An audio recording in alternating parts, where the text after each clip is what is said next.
Hello everyone, and welcome to Shreyas' Guide to Medicine. For today's video, I decided to share with you all a couple of ways that I've found to be productive during this lockdown period. So what are we waiting for? Let's get started.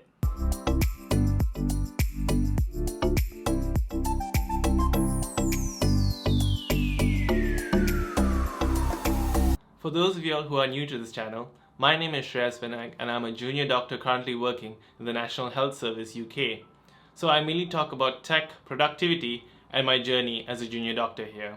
Coming back to being productive, about a year ago, right before my medical school final exam, I sustained an injury to my ankle which led me to be immobilized and stuck in my room for a good 6-week period. And being cooped up and locked down during this time, I noticed how I was losing focus just because I was at home the whole day with so much time on my hands. So staying indoors for that period of time not only got me fat, but unproductive and lazy as well. So I had to do something about it, and I came up with a couple of ways that I can be productive during my lockdown, and I'm sure will help all of y'all out there who are struggling to study at home, especially with the TV, couch, and bed right by your side. So my first point refers to Parkinson's law. No, I'm not going to be dropping any physics theories on y'all. It essentially states that work expands as to fill the time available for its completion. In simpler terms, if you have 1 week to finish an assignment, you'll take a week.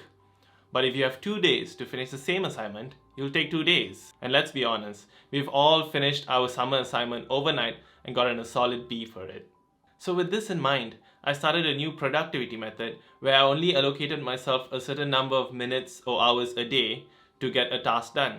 For example, I only allocate myself an hour a day to get this YouTube video out, even on the days that I have off. So this helps me remain more focused and appreciative of the time that I have to work on them. And I do the same with either reading a book or even listening to a podcast. I've noticed that over the last few weeks, that I'm a lot more focused in getting things done, as well as I have a lot more free time after in perhaps starting a new commitment, like say taking on a new project or reading a different book, or even just sitting back and chilling while watching Netflix and eating chips. It is important to be practical and honest about what you can achieve within a short period of time, because in the end, you do want to produce quality work. But with that in mind, you wouldn't want to give yourself too much time where you would start to procrastinate. It's a fine balance which you will pick up and learn over time. I said time too much, didn't I? Moving on. So tip number 2 is based on the 2-minute rule. This rule simply states that when you start a habit, something you want to incorporate into your daily life, you'll be excited and eager at the beginning, but as time passes, you'll lose motivation and your drive. It happens to most, if not all of us. So this rule simply states that if you have something that you want to incorporate into your life, just spend 2 minutes every day doing it.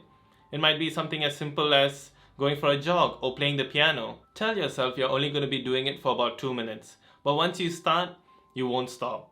And that's essentially the basis of this 2-minute rule. This is how I get my studying done most of the time. But it works. Now I sort of extrapolated the 2-minute rule and came up with point number 2, which is a morning routine. Now when I say a routine, I don't mean having your entire day timetabled. No, that's not it.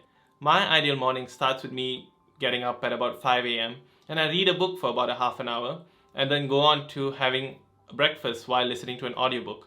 That's it. It's as simple as that and there's nothing complex about it. But trust me, just like the 2-minute rule, once I start my morning in a productive way, I have this urge to keep on going for the rest of the day. The same way you sleep better with a bedtime routine, you work better with a morning routine. Now, I'm in no way suggesting to you guys to get up at 5 a.m. and so on. All I'm saying is try to incorporate and develop a really good productive routine to kickstart your day, and it'll give you the drive to be productive for the rest of the day, essentially. After a while, you will grow to love and enjoy your own ritual. But just keep in mind that you won't discover your perfect routine within a day or two. It is trial and error, but once you get it right, it will be definitely worth it for the long run. My third point for today's video is something short and simple. It's about having one daily task, as opposed to a traditional to-do list that we have so often heard of.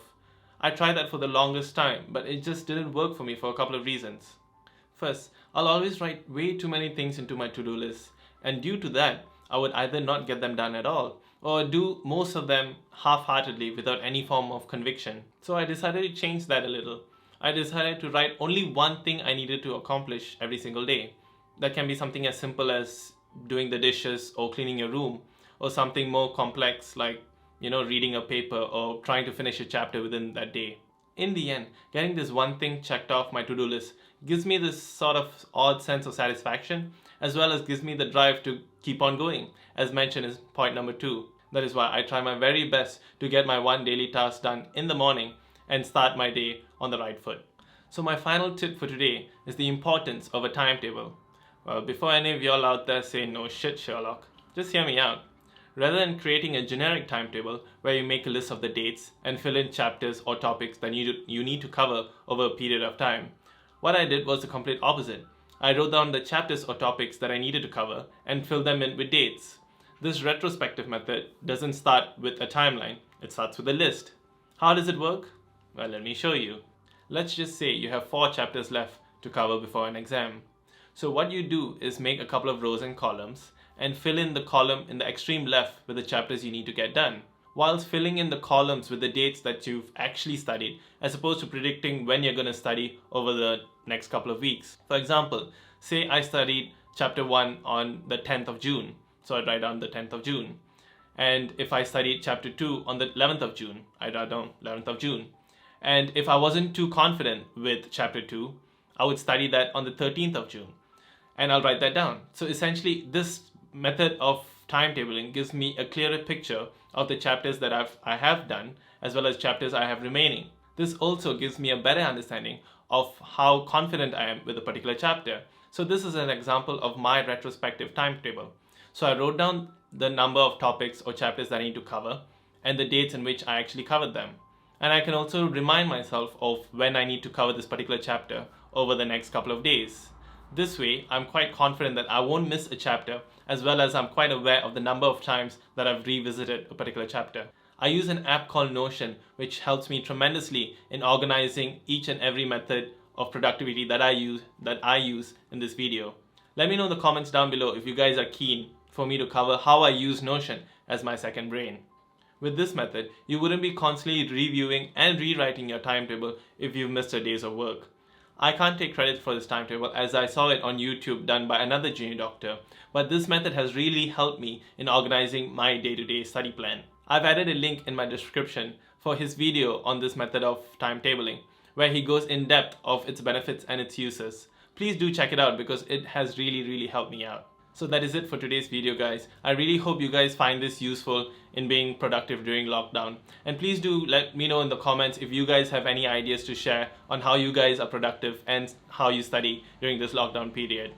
Thank you so much for tuning in, guys. Please do like and subscribe down below or up here. And if you've enjoyed this video, click here to watch my previous one. Catch you all really soon, guys. Take care now. Bye-bye.